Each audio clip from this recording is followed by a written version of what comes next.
иштэл. За би эндээс чангаар уншиж өгье. Матай 15:28 ханы жаахан уншиж өгöd байгаа. Матай 15:28 дугаар ишлэл. За бүгд хамт уншия. 3 Есүс эмэгтэй итгэлч нь агуу юм. Чиний хүсснээр бүтэг гэхэд охин нь тэр дороо идгэрчээ. Лук номын 7-р бүлгийн 9-р ишлэгийг хамтдаа уншия. 3 Есүс үүнийг сонсоод ихэд гайхав. Өөрийг нь дагаж явсан олонд хандан та нарт би хэлье. Ийм агуу итгэлийг би Израильд хүртэл хараагүй шүү гэлээ гэсэн. Эхэзэн Есүс үйлчилж явсан яг үйлчлэлийн цаг үед түүний эргэн тойронд маш олон хүмүүс түүнийг дагалдаж хамт үйлчилж хамтдаа 5,000 хүнийг 5-2 загсаар хооллож далайн нуурын догшин давалгаа хэрхэн намдаж байгааг хамтдаа харж нас бараад 4 хонсон байсан Лазар хэрхэн амилаад булшнаас гарч ирэхийг хамтдаа харсан олон дагалдагч нартайгаа тэр хамт алхаж үйлчилж явсан. Гэхдээ тэдгээр дагалдагч нараас нэгийг нь итгэлч нь агуу юм аа. Чиний итгэлийг хараад би баярлаж байна, дурдж байна гэж хэлээгүй. Тэр бас Есүс эзэн дээрч мэтгэлцэж байсан янз янзын хуулийн багш нар болон Библийн багш нар мэдлэгтэнгүүд, фарисеучуд, садукеучудтай Есүс эзэн таарах үед тэдний хэнийг нь итгэлч нь агуу юм аа. Чамайг хараад үнэхээр баярлаж байна, дурдж байна гэж хэлээгүй. Гэхдээ Есүс эзэн үйлчлэлийн цаг үед 2 хүнийг л хараад та нарын итгэл ямар агуу юм бэ гэж хэлсэн гэсэн. Агуу итгэл байна гэж шагширсан, магтсан, бахархсан гэсэн. Түгээр барахгүй эргэн тойронд байсан дагалдагч нар руугаа хараад энэ хүмүүсийн итгэл ямар агуу вэ гэж бахархаж ярьсан гэсэн. За бүгдээ нэг үгийг хамт хэлье. Агуу итгэл. Хажууд байгаа руугаа хараад агуу итгэл гэж хэлээ. Надад агуу итгэл гэж нэг найз байдаг, өөр Монгол найз. Айгу сүртэй нэртэй бас агуу итгэл. Хятадаар болохоор даавшин гэдэг. Даавшин. Тэгээд хятадаарч даавшин буюу агуу итгэл гэж дуудсан, монголоор бас агуу итгэл гэж дуудсан.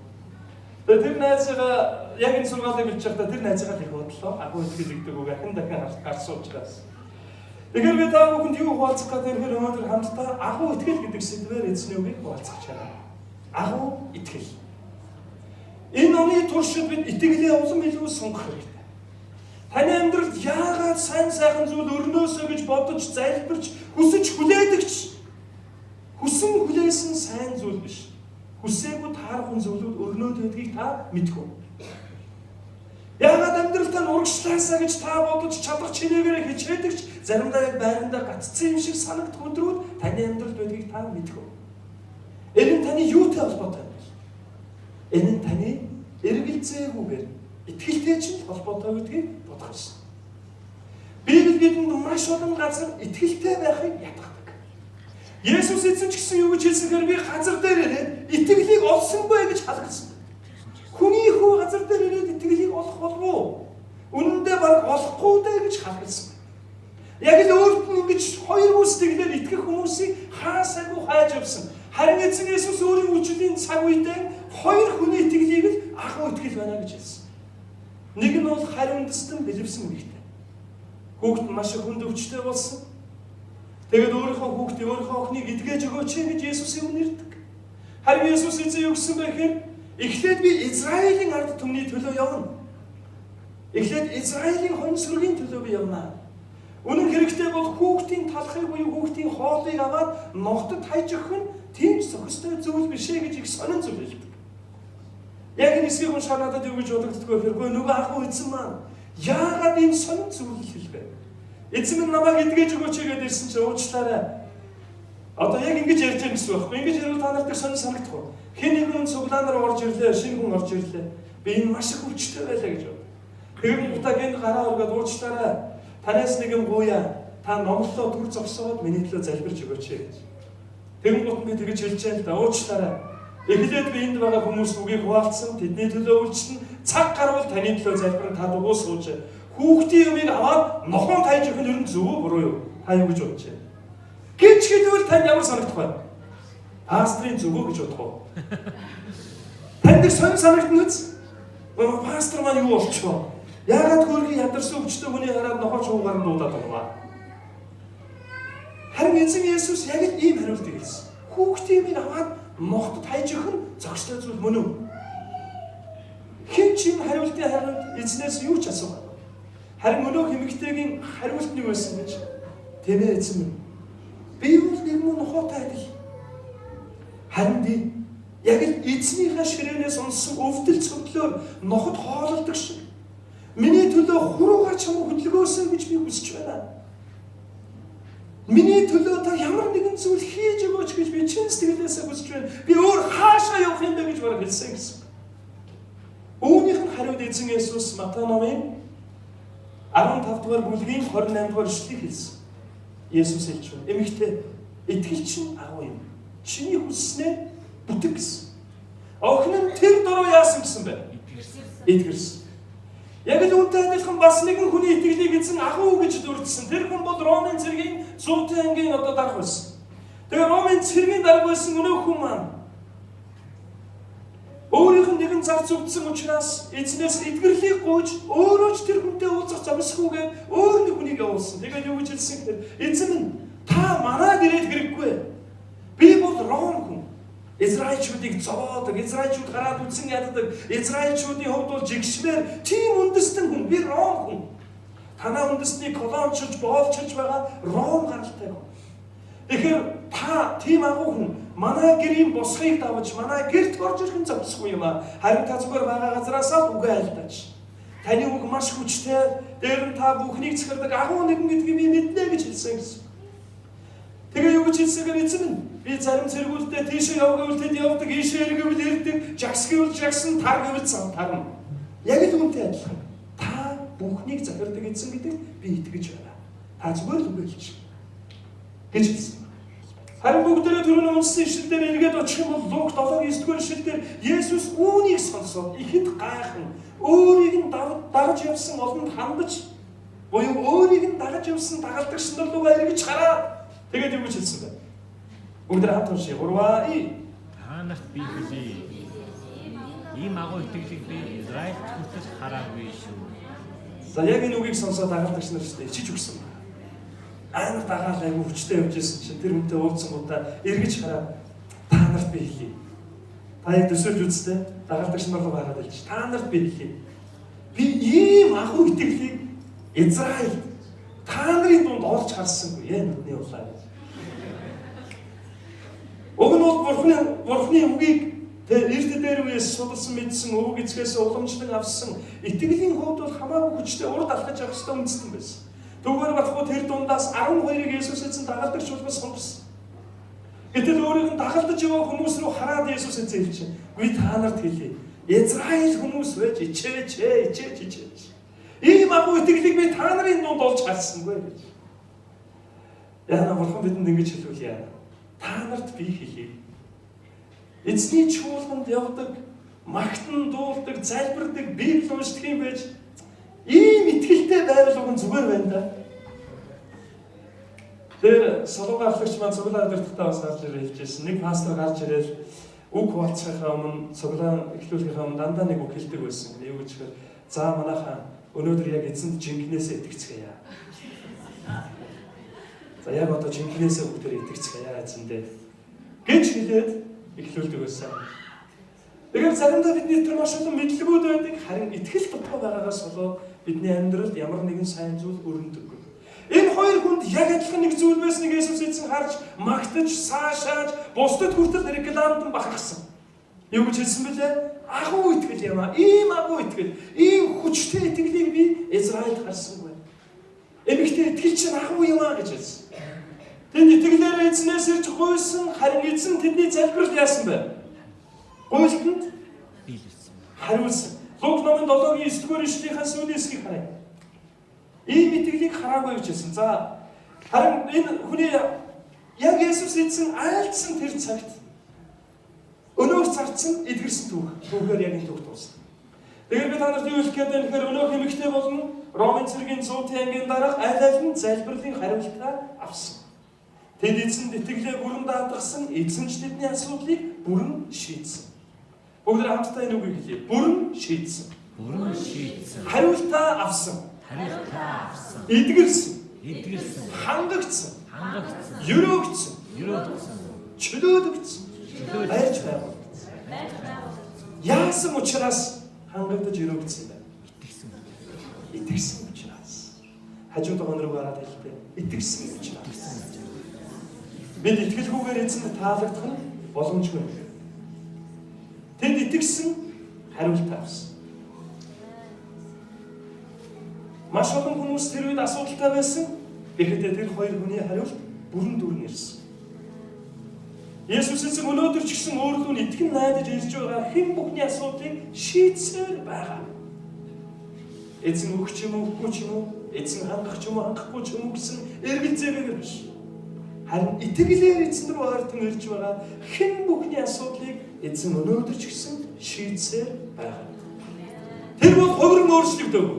Өчигдөрч, өнөөдөрч мөнхөд хэвээр. Харин та бидний итгэлээс хувирч өөрчлөгдөв. Нэг өдөр нэг л хүчрхэг итгэлтэй гахалуун байгаа юм шиг харин маргааш нь навсан цайвж. Тэгэхээр юунд асуудал байна вэ? Таны болон миний итгэл асуудал байна. Өнөөдөр харин итгэлээр яг л энэ хоёр хүнтэй адил эзэн рүү ойртон ирж байгаа хүн бүхний асуудал шийдэгцээр байгаа. Таны асуудлууд шийдэгдээсэй гэж та хүсэж байна уу? Тэгвэл хариулт нь энд байна. Итгэлтэйгээр эзэн рүү ойртон ир. Эргэлзээгээр биш. Итгэлтэйгээр эзэн рүү ойртон ир. Эзний заа гүйцлээ, шийдлээ гэж хэлсэн загалмай дээр хамгийн сүмд хэлсэн тэр үг бидний амьдралд байсан бүх асуудлууд дээр цэг тавьсан. Бидний гэм нүгэл, харилцаа, тулалдаад дийлж чадахгүй байгаа зан чанарын бүх асуудлууд дээр, бидний амьдралын бүх хугарлууд дээр, бидний хоосрол болон бидний өвчин зовлон дээр эзэн Есүс загалмай дээр амиа гэж заа гүйцлээ гэж хэлээд бүхнийг төлж дуусгахдаа тэр бүгдийг нэг үсэн шийдсэн гэсэн. Харин бид итгэлтэйгээр түүн рүү ойртон ирэх хэрэгтэй. Та бидний бүх асуудал загалмай дээр дуусгар болсон. Тэгэхээр энэ өдрийн цуглаан бол энэ жилийн хамгийн ихний цуглаан. Бид ингэж эзэн рүү итгэлтэйгээр ойртон ирэхдээ миний итгэдэг эзэн хэн бэ гэдгийг бодох хэрэгтэй. Миний итгэдэг бурхан хэн бэ гэдгийг үргэлж санах хэрэгтэй. Харин хамгийн ихний энэ цуглаан дээр бид хамтдаа таны болон миний итгэдэг тэр агуу бурхан эзэн. Түүний илгээсэн аврагч Есүс Христ та бидний амьдралд байгаа бүх асуудлууд дээр цэг тавьж, загалмай дээр бүгдийг төгсгөж, загалмай дээр тэнгэрлэг солилцоо хийсэн гэдгийг дахин санах онцгой цаг байна. Энэ цаг бол хамтдаа хайрын зов барих цаг. Есүс загалмай дээр бүхнийг төлөхдөө зөвхөн гэм нүглийн асуудал цэг тавиагүй. Тэр та бидний бүх асуудал цэг тавьсан. Тэр зөвхөн бидний мөнхийн улсыг амлаад мөнхийн улс хүртэл тэсэрэ гэж хэлээгүй. Энэ газар дэлхий дээр байхдаа ч гэсэн ялаж, өрөөгдөж, хангагдаж, эзнээс өгөгдөх баяр хөөр дотор амьдраасаа гэж тэр хүсдэг. Тэгэхээр та бидэнд өгөгдсөн тэр хөрөөл, та бидний төлөө бэлтгэгдсэн тэр хөрөөл айл хизээний загалмай дээр эзэн амиа өргөж, заа гүйцлээ гэж хэлэхгүй. Та бидэнд бэлтгэгдсэн тэр бүх хөрөөл бэлэн болсон гэсэн. Харин итгэлтэйгээр бид ойртон очиж энэ хөрөөлөөс авах хэрэгтэй. Бүгд хамтдаа судлаасаа авсъя. Харин зоогийн эзэлсийг авсараа. Эзэн Есүс та бидэнд энэ хөрөөлийг авсрахдаа итгэлийг сайнаар эхлүүлсэн тэр эзэн энэ дэлхийг зорин ирсэн. Эгэл жирийн хүн болж гэм нүгэлтэй та бидний дунд эгэл жирийн нэгний дүр төрхөөр амьдрахаар энэ дэлхийг зорин ирсэн. Өөрийн бурхан аавын оршихуй болон сэнтийг орхиод тоос шороотой гэм нүгэлтэй уруудан дороодож байгаа энэ дэлхийд итгэл найдвар баяр хөөр авцархаар ирсэн. Ингэхдээ тэр бүх хараалыг загалмай дээр өөр дөрөө үрж тэр бидний төлөө хараагдаж харин тэр бидэнд ерөөлийг авчирсан. Бүх гмийн буруутгал, гэм нүглийн хүлээсийг тэр өөр дөрөө авч гэмтэн мэд загалмай дээр шийтгэгдэж тэр бидэнд өршөөл уучлалыг авчирсан. Бас бүх хоосрлыг мань өөр дөрөө авч тэр бидэнд баялагийг авчирсан. Тэр бидний бүх асуудлыг өөр дөрөө өөрч тэр бидний амьдралд итгэл найдвар, мөнгө, аврал, ялалт, баяр хөөр, өрөөгдсөн хувь тавилан авчирсан. Эзний үгэн дээр хэлэхдээ 1-р Коринт номын 11-р бүлгийн 23-аас 26-р эшлэлдэр учир нь эзнээс юу авсныгаа та нарт дамжуулж өгсөн. Жохонгүй түүний баригдсан тэр шин эзэн Есүс талархлаа өргөж хуваагаад энэ бол та нарын төлөөх миний бие мөн намайг дурсан үүнийг үлд гэвэ. Тэр чин зоогийн дараа мөн аяг авч энэ аяг бол миний цусаар тогтоогдох шин гэрээ мөн. Үүнээс та нар уух болгондоо намайг дурсан үүнийг үлд гэсэн юм аа. Учир нь энэ талхыг идэж энэ аягнаас уух бүрдээ та нар түүнийг эрэх хүртэл эзний үхлийг тунхагладаг гэсэн байна. Хамтдаа эзний өмнөрөөд залбирцгаая. Энэ жилийн туршид танд олон сайхан зүйлсүүд яригдаж олон номлолууд тунхаглагдана. Гэхдээ таны амьдралд ерөөл авцрах нэг л чухал үнэн байна. Есүс загалмай дээр бүгдийг төлсөн. Тэр бас загалмай дээр бүгдийг дуусгасан. Тэгээд тэр бүгдийг эхлүүлсэн. Тэр бүх сайн сайхныг бидний өмнө нээлттэй болгосон. Өнгөрсөн удаад та маш олон номлол сонссон. Гэхдээ үүрд санах учиртай нэг номлол байна. Энэ бол гэмтээ таны төлөө. Гэмгүй хэзэн Есүс загалмай дээр гэмтэн адил буруутгагдсан. Үүндэл Христийн чуулган үүн дээр л та бидний итгэл суурилж. Үүнээс аврал, найдвар, гэм нүглийн уучлал, хараалаас чөлөөлөгдөн ерөөлтөд залгагдах ямар ч боломжгүй. Харин хэзэн таныг ерөөлтөд залгагдсан хувь тавилан дотор алхаасаа гэж хэлсэн. Энэ бүх зүйлээ тэр загалмай дээр гүйцэлдүүлсэн нь түүний цус загалмай дээр өрсөж түүний бие загалмай дээр хатгагдсан. Тэгээд бүх зүйл төлөгдсөн учраас бүгд хамтдаа эзний өмнө залбирая. Их эзэн, миний гмийн төлөө, бидний гмийн төлөө загалмай дээр та бүгдийг төлсөн учраас бид баяр хөөр итгэл найдвараар бэлгсэн билээ.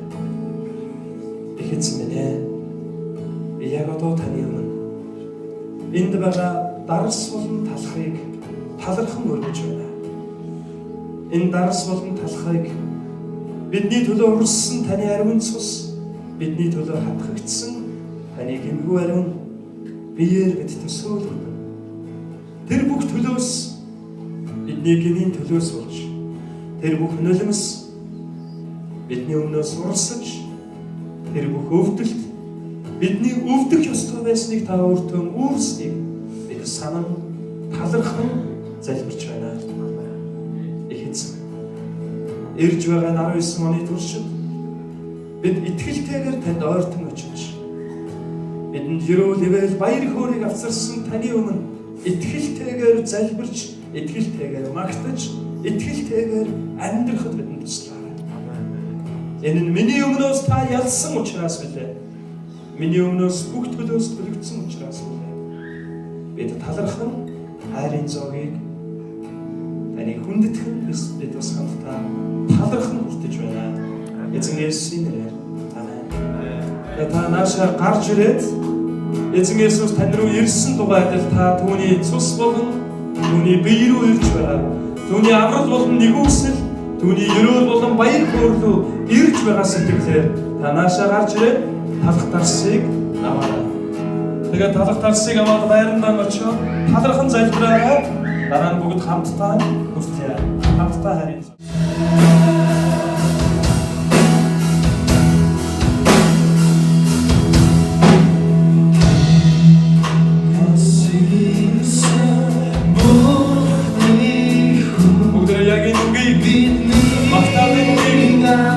Эцэнд талархал болгон магтаал болгонгоо эцэнд талархсан зүрх сэтгэлээ бүгдээ дахин үнийг магтацгаая. Дараа хамтдаа зайлшгүй хамтдаа хайрын зовлон хүртээ.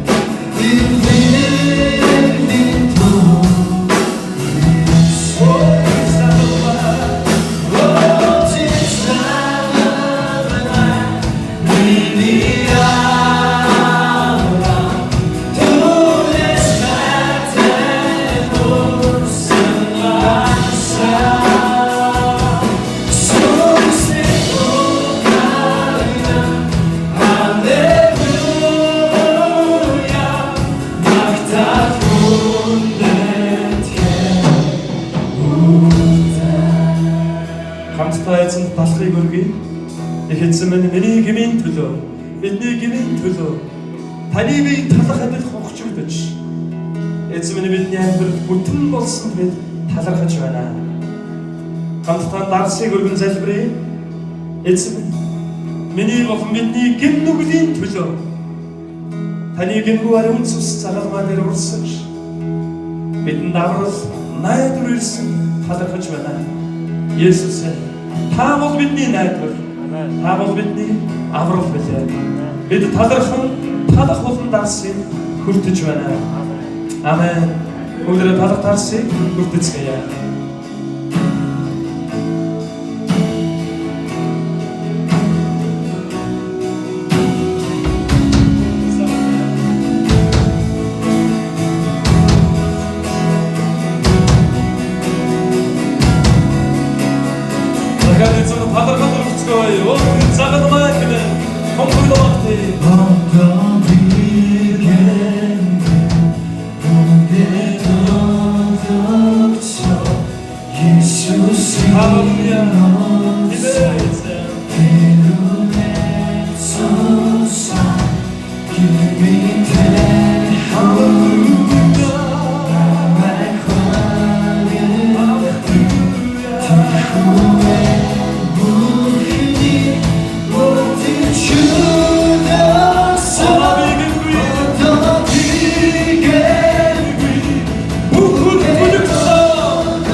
Эзэн Есүсийн нэрээр амен.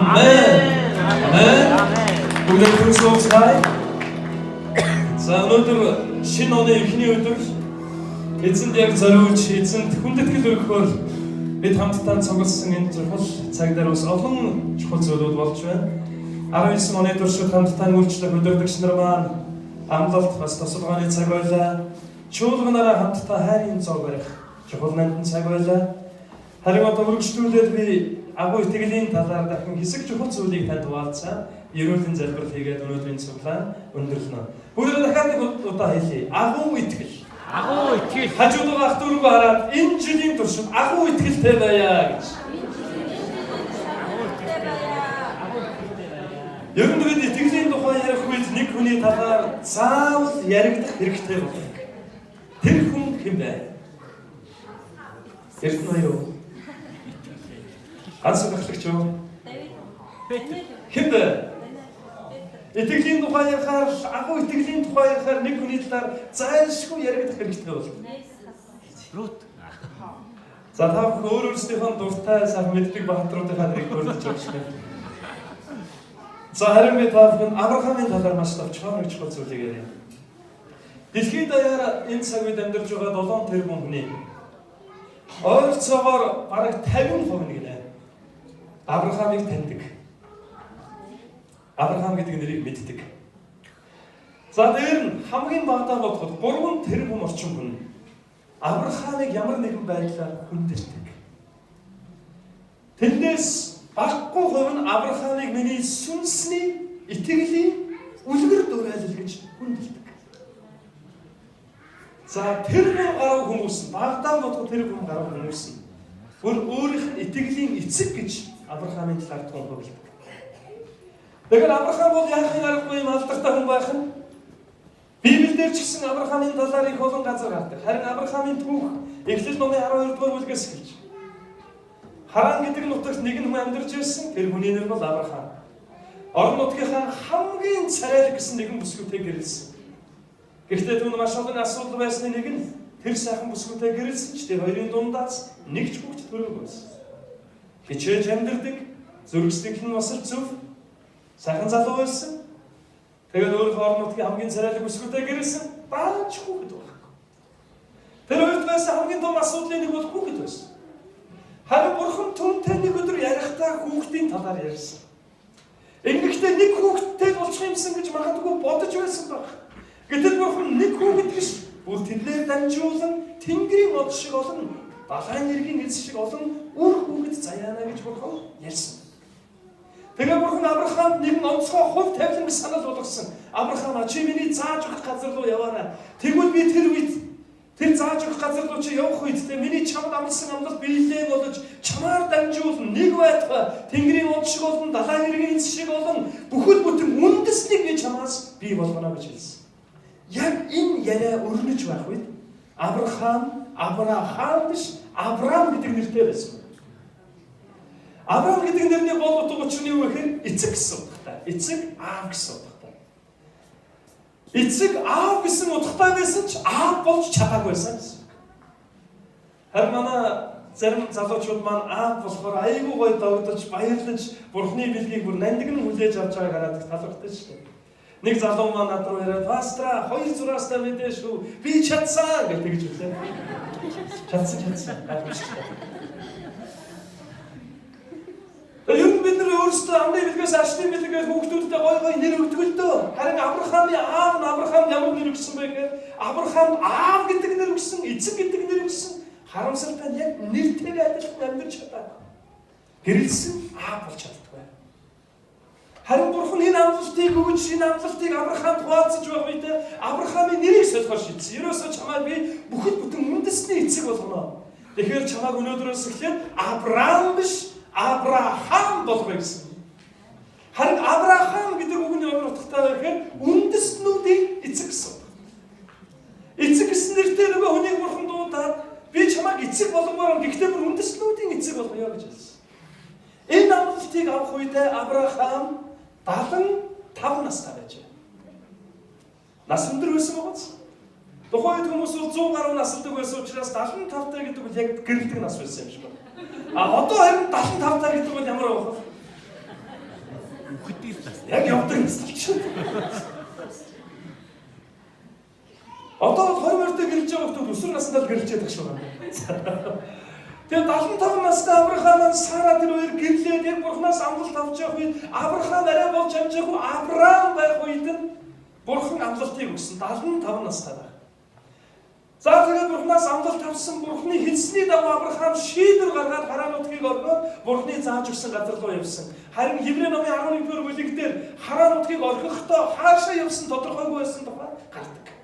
Авраам хаашаа явж байгааг мэдээгүй зүгээр Бурханы зааж өгсөн газар руу явсан. Эгээр Бурханы зааж өгсөн газар руу явсан Бурханы хэлсний дагуу амьдэрсэн олон үйл явдал өрнөсөн. Харин Бурхан түүнд амлалт өгсөн цагаас ахгуулаад аль хэдийн явсаар нэг мэдсэн чинь 24 жил өнгөрцөн. Та төсөөлтөө танд Бурханыг амлалт өгсөн. Тэгээд өнөөг амлалт биелээ болно гэж Бурханыг дагаад яваад байсан. Нэг мэдсэн чинь 24 жил өнгөрцөн. 24 жил тогтлол агцсан байгаа. Яг ийм бол та яах вэ? Эцэнд тэгээд 24 жил болсон байна уу? 24 жил болсон.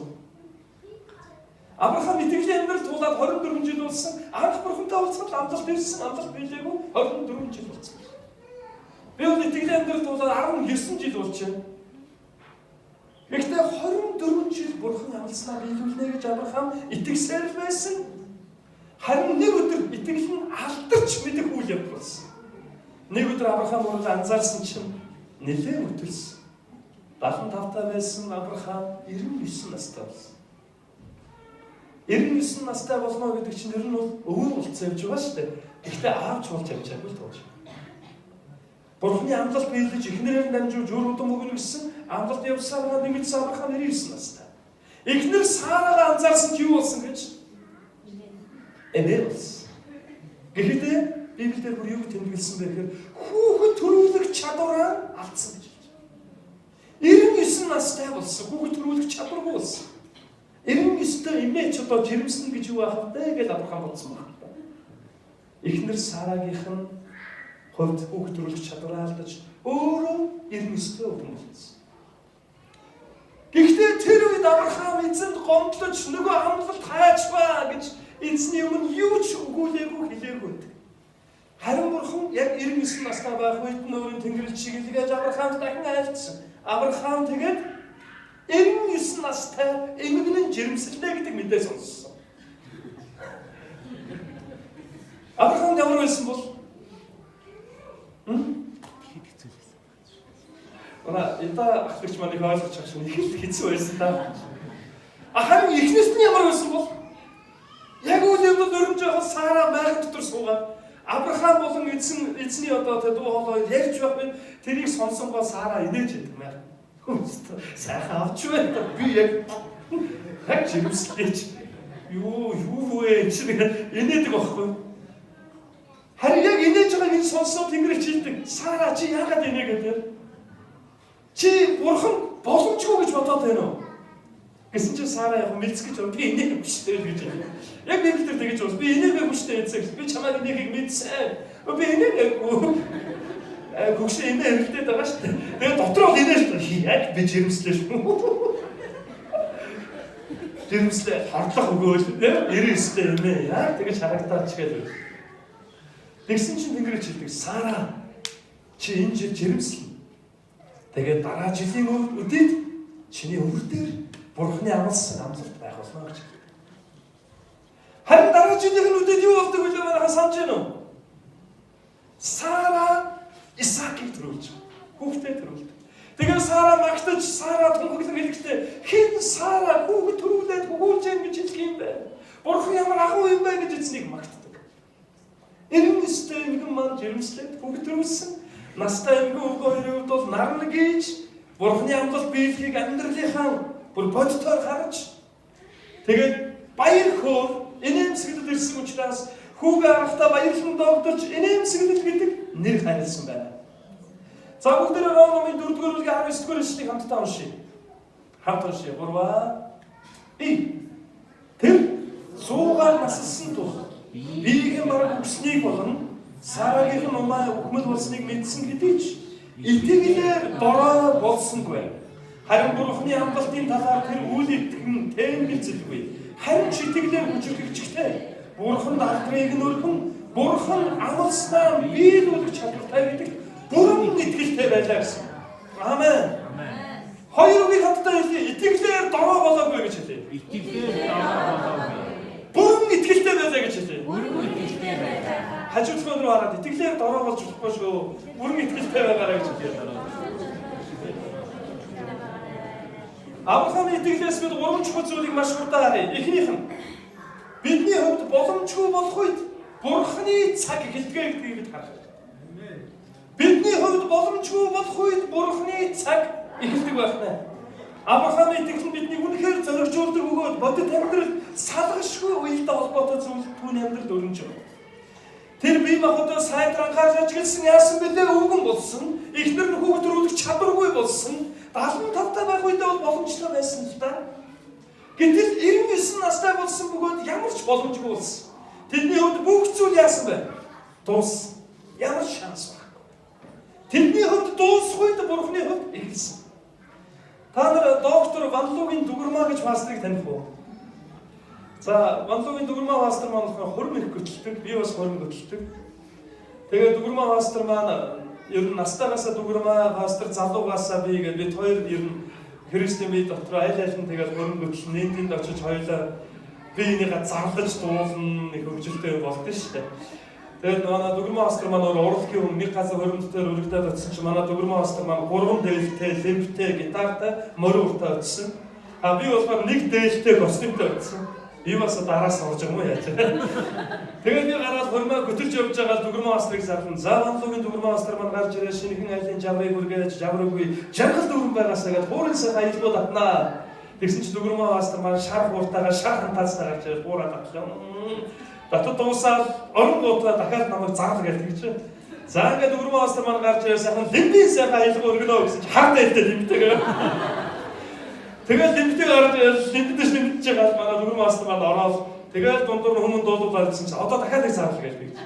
За манай дүгэрмэн мастер маань дахиад нэг сайхан аялга өргөнө. Дүгэрмэн мастер өөрөө яг гитартайгаа тэгээд цагаан хантаастай хувцас амар солиод тэгснээр намайг зарлаа өгч нөгөө авчирсан шар хантаас өмс.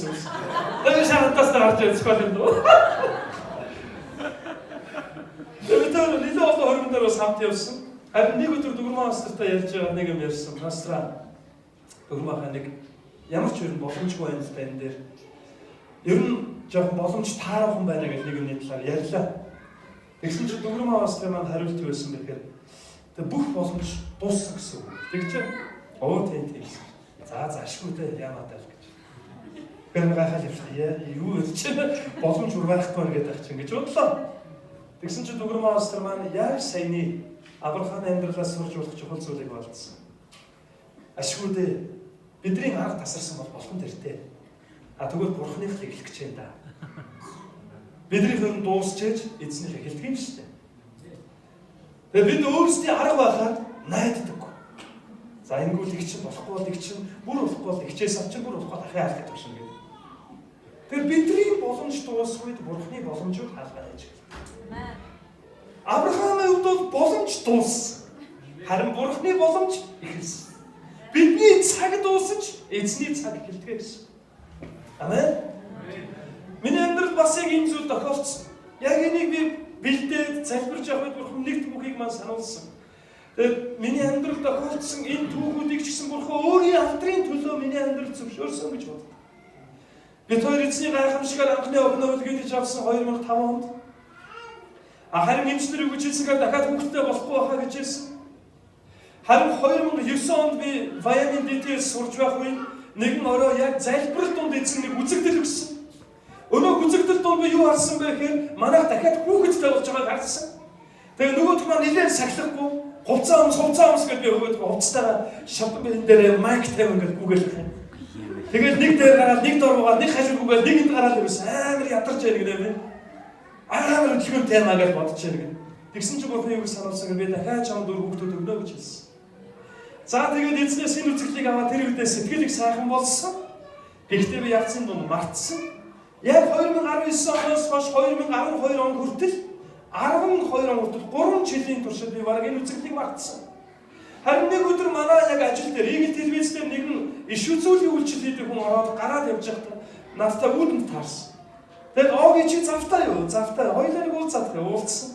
Тэгээ хоёулаа уулзаа сууж ирсэн чи яг би чиний хажуугаар гараа явсан бурхан надад үг хэлсэн.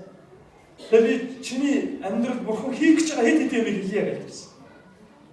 Тэгээд би гахаад сонсгоод өөдөөс нараа суулаа. Тэгсэн чи эхнийх нь юу гэсэн хэрэг оогийн чи итгэн үү? Итгэхгүй байх уу хамаахгүй. Бурхан өөрөө хийн. Юу гэхээр эхнэр чинь итгэн. Тэгээд эхнэр чинь чамтай зэрэгцээд алхах нь эхнэр чи итгэн. Чи итгэхгүй байх нь ерөөсөө хамаа байхгүй. Оо халелуя эзэн талархах юм. Ихтэй бодит байдлыг харуул өөр байсан л та. Эхнэр маань маш өнд өвчтөй яг өвчин нийт гаарч байсан юм байсан. Хоёр дахь иш үзүүлгэн байсан гэж чи итгэн үү байх уу хамаа байхгүй. Айгуу гоё иш үзүүлэг байгааз. Чи итгэхгүйсэн ч болно гэж байна. Харин бурхан чамд дахиад бүр хөвгтүүд өгнө. Гэж хэлснээр тачхин л инээд гин. Тэгээд инээд хэлсэн. Чи юу багтаа сахилах хөвгт байсан гэж тэглээ би. Тэгсэн чи яг чамтай адилхан нэг юм хөдөлгөөнтэй нөхрийг бурхан өгнө гэж хэлсэн. Харин яг одоо манай гэрт нэг тийм нөхөр 3 жил болж байна. Эмэгтэй л дээ. Гэхдээ зарим эмэгтэй хүмүүсээс илүү хурдтай хөдөлгөөнтэй байгаа. Ер нь яг тэр дүр зураг. Өчигдөр бас бид хувцсыг өмсөх гэж араас нь хөөж гүйсэн.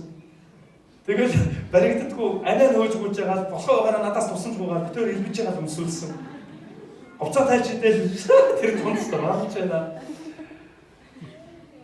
Тэгэхээр эзэн амлсан бол амлалт нь бидэнд заавал биелэл болдог. Харин бидний цаг дуусвал бидний итгэл, бидний найдаж байсан найдвар, бидний шанс дуусвал та бүр санаа зовоорой.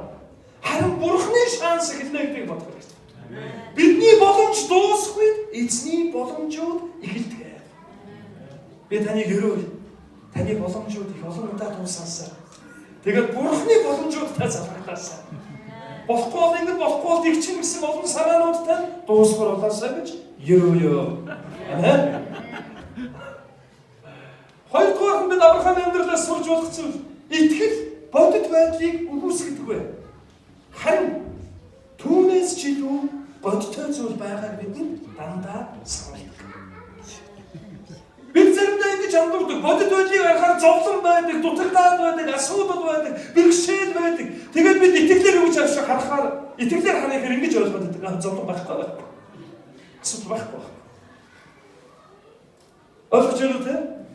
Бид нар итгэлээр асуудлыг харчаад энийг асуудал гэж харахгүй байх хэрэгтэй гэж ойлгоод байдаг. Библи ийм зүйлийг бидэнд ятгахаагүй. Бодит байдлыг үгүйсгэх тухай бидэнд ятгахаагүй. Бодит байдал заримдаа хоосон үе байгаа, бодит байдал хэцүү үе байгаа, бодит байдал шантармаар үе байгаа, бодит байдал өвдсөн үе байгаа. Тэгм гоо бид нар харчаад өвдөөгүй, бос өвдөөгүй чи гэх. Тэгээ нөгөө яа хэцүү итгэлтэй бос чи гэж загнаад босгож байна. Бодит байдлыг үгүйсгэх тухай биш ээ. Харин нэг чухал зүйлийг бодох хэрэгтэй. Итгэл хязгаарч бодит байдлыг үгүйсгдэггүй.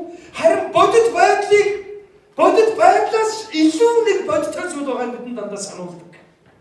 Өвдсөн байсан ч, хоосон байсан ч, шаналсан байсан ч, дутагдсан байсан ч бодит байдлыг мань хувьсган өөрчлөх тэр нэгэн бидэнтэй хамт байгааг итгэл дандаа бидэнд сануулдаг гэсэн. Амен.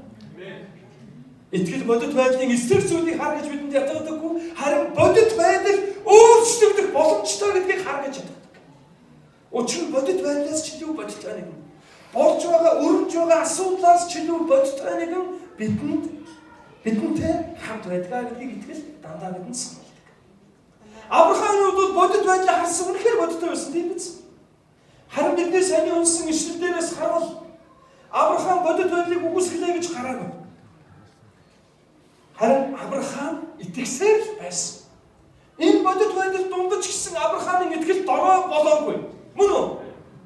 Авраам итгэсээр байсан.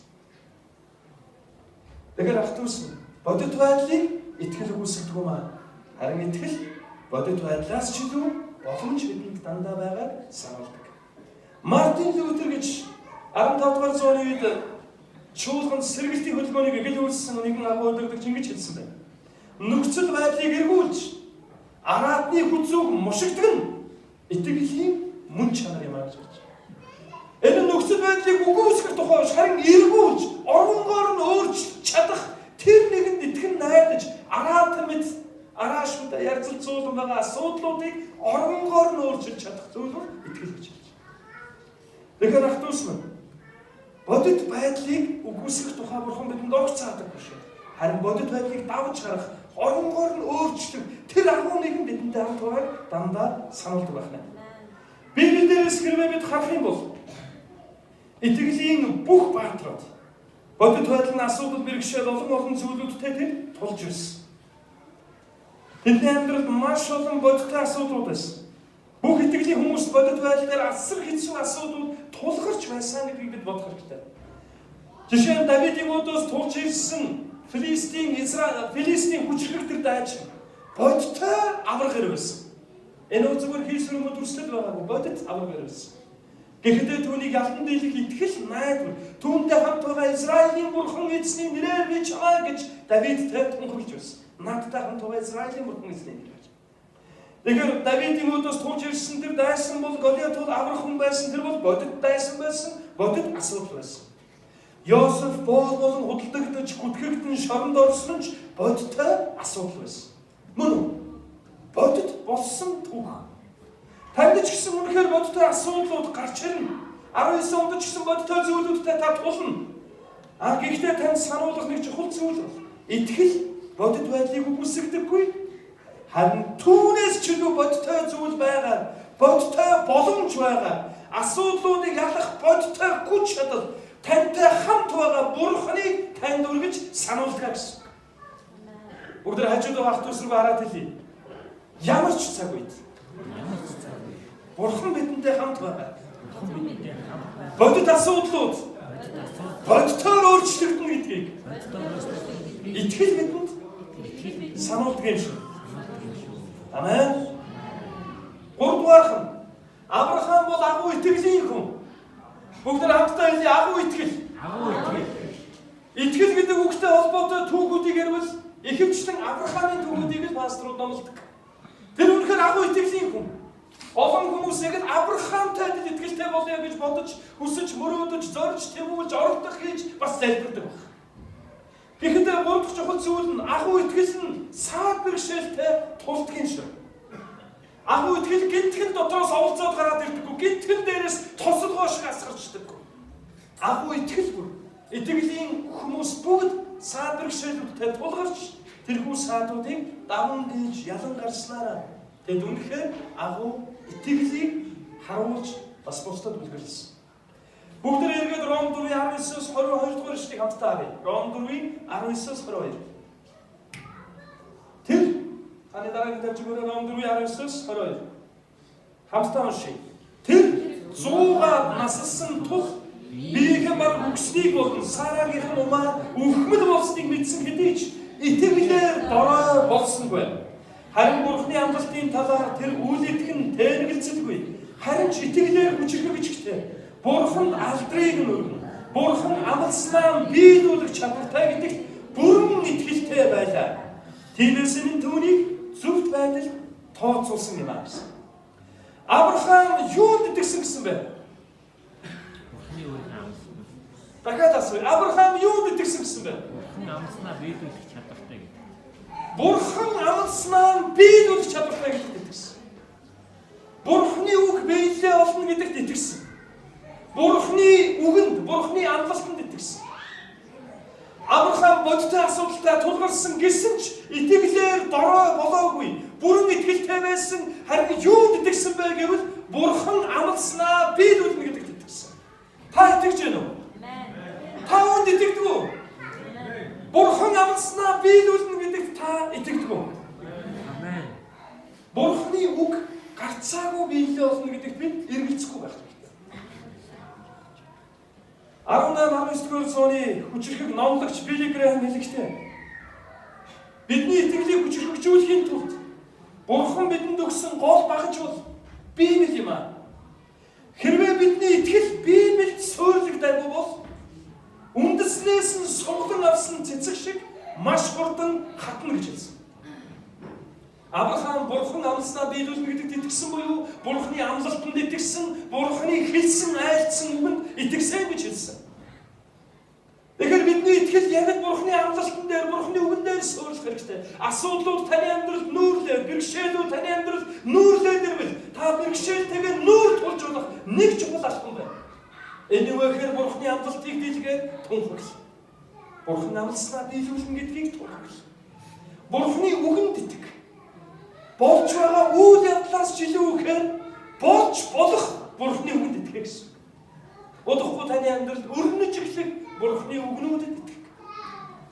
Эзэн амлснаа биелүүлэх чадвартай нэг. Түүний үг биелэлээ олж үргэж бидний амьдралд өөрчлөлт, шинжлэл, баяр хөөргийг авчирсаар байна. Тэгэхээр ах дүүс минь Авраамын амьдралаас бид 3 чухал зүйлийг хамтдаа сурлаа. Итгэлийн хүн болсон. Энэ агуу хүний амьдрал ч гэсэн та бидний хувьд боломжгүй гэж хэлэх олон боломжгүй зүйл тохиолдож байсан. Бидний хувьд боломжгүй болох үед харин Бурханы цаг эхэлдэг юм аа гэдгийг Авраамын түүх бидэнд энэ өдөр сануулж байна. Хоёрдугаарт нь итгэл бодиттой байдлыг үүсгэдэггүй. Харин түүнээс ч илүү бодиттой зүйл байгааг бидэнд сануулдаг. Бодиттой боломжууд байгааг дандаа бидэнд итгэл сануулж байдаг.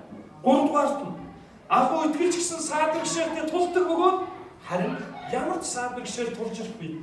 Бурханы үгэн дээр суурилэгдэн урагшлах хэрэгтэй. Хэн нэгнээс зөвлөгөө авахгүй ч эсвэл хэн нэгэнтэй нээж гунигаар дарах гэж битгий ирдэж яваа. Харин үгийг дэлгээд эзний оршууд суудсараа. Энэ үгийг үндсээр урсгал усны дэргэд суугдсан бодтой адил. Тэжээгдэж, өрөөгдөж, хүчрхэгчдэг амьдрал байна. Амен. Бүгд хамтдаа эзний нэрээр залбирая. Өнөөдөр толгоотойгаад эцний өмнөрий түүний өмнөрөөд яг өнөөдөр бурхан бидэнд ятгах сануулсан энэ үгсийг хамтдаа авъя. Энэ оны туршид эзэн та бидний итгэлийг сунгахыг хүсэж байна. Яагаад бидний амьдралд асуудлууд шийдэгдэхгүйгээр араасаа бидний баяр хөөр сайн сайхныг үгүй хийж үнцэн урагшлах хүч тэнхээг манд сордог байна. Зарим нэг нь ялж урагшилж байхад зарим нэг нь яагаад байрандаа гацж эсвэл ухардаг. Энэ нэг л зүйлтэй холбоотой. Та бидний итгэлтэй холбоотой. Учир нь итгэлийн бүх хүмүүст яг тантай тохиолддог, надтай тохиолддог зүйлүүд тохиолдсон. Харин итгэлийн агуу хүн болох Авраам итгэлээр дорой болов. Бодит байдал хүнд байсан ч бурхан амласнаа биелүүлнэ гэдэгт итгэсэн. Бас бодит байдлаас ч илүү бодтой боломжууд байгааг түүний итгэл үргэлж түүнд сануулж байсан. Эцэг өнөөдөр та биднийг яг л ийм итгэл рүү өрөөж гэж болж байна. Эцэг миний амьдрал боломжгүй зүйлүүд байсан ч боломжтой зүйлүүдийг миний амьдрал авчирч бодит зүйлүүдийг оронгоор нөөцлөх танд би итгэлээ. Миний боломжууд дуусгүй таны боломжууд эхэлдэг учраас баяр хөөртэйгээр бүхнээ танд даатгая. Итгэлийн хүн Авраам ч гэсэн асуудлууд ирж асуудлуудтай нүүр тулж байсан байна. Харин тэр танд итгэснээс болоод асуудлуудаа ялалтаар төгсгөж байсан.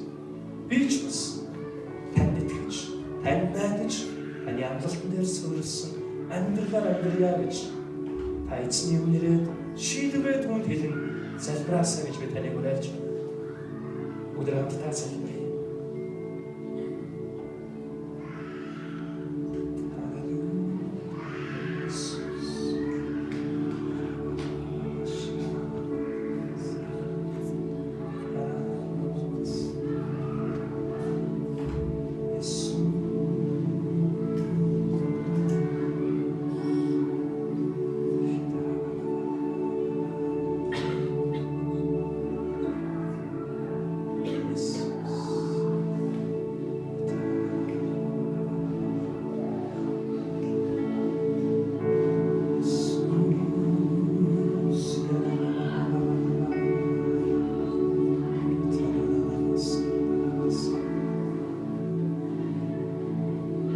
Тэнгэр газар дээрх бүхний бүтээс мөн хэмээн.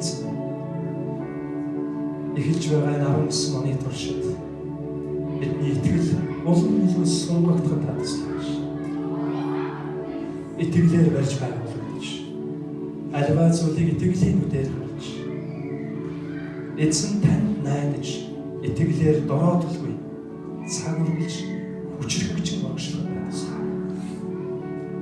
Агуу итгэлийн хүн Авраам ч гэсэн олон асуудлуудтай нүүр тулж бодит байдал нь түүнд боломжгүй гэсэн олон үгсүүдийг хэлж байсан ч тэр итгэлээр дорой болов. Бас тэр танд бүрэн итгэж байсан гэж бид өнөөдөр хамтдаа сурлаа. Бид ч гэсэн таны үгтэй залхагдж, танд залбиралгуйлтуудаа өргөж, итгэлээр дорой бололгүй танд бүрэн итгэж найддаг хүмүүс байх туслаа. Алдар магтаал хүнд итгэл бүрийг бүртгэж өссөн. Эзэн Есүс би таны нэрээр энд байгаа таны огт өгүүдийг өрөөж байна. Тэдний эхэлж байгаа энэ жилийн туршид бүх саруудад, бүх өдрүүдэд, бүх 7 хоногуудад тэдний хийж байгаа ажил үйлс болгоныг та өрөөж. Бас тэднийг хүчрэг итгэлийн замаар дагуулж таны амьд өгтөй өргөж залгаагдаг.